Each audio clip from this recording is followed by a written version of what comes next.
Every journey has its end. In this series we have gone from strength to strength, learning and growing our individual skills as we look at the various forms of Northern Shaolin, building one on top of the other. But today everything we've learned comes to a head as we take a look at Meihua Quan. Now this form is actually interesting because apparently this is a form which was kept secret or kept behind closed doors for years, and only relatively recently has it been showcased in the wider landscape. And whether that's true or not, I can't deny this style of Northern Shaolin is so different from what we've otherwise practiced. There's something looser about it. This is also a form which traditionally is taught, or at least in part, on poles or beams. And even without that sort of equipment, we still develop our balance during this form. And so even if we get to a 10th of where we would be if we use that sort of equipment, so practicing on beams and poles, that is already a very good place to be. When translated, Meihua Quan translates to plum blossom. When I first learned this, I was unsure as to why that was, but when I looked it up, I found that plum blossoms are symbols for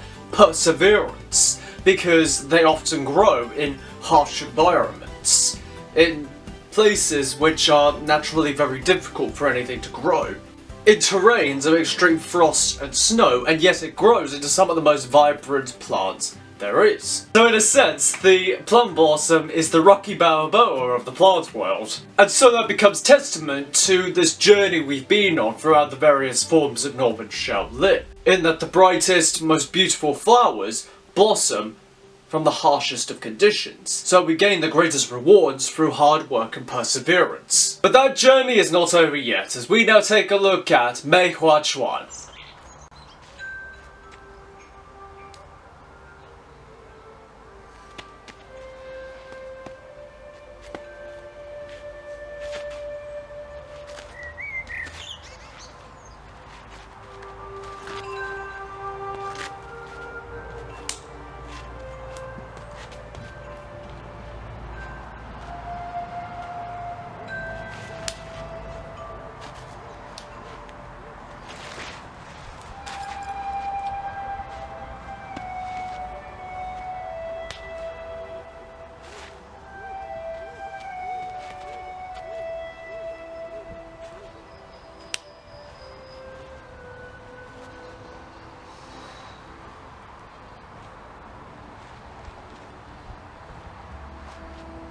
Well done. Well done to all of you who have carried on through this series. Whether you are joining us with this video or have been on this series since the beginning, whether you're one of my students or not, whether you've used this to learn the forms completely yourself or have just used it as a study guide, well done. In any case, I will say, well done, and I am proud of you.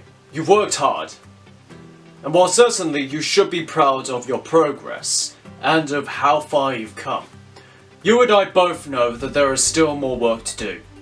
There will be more challenges to overcome. There will be more things to learn.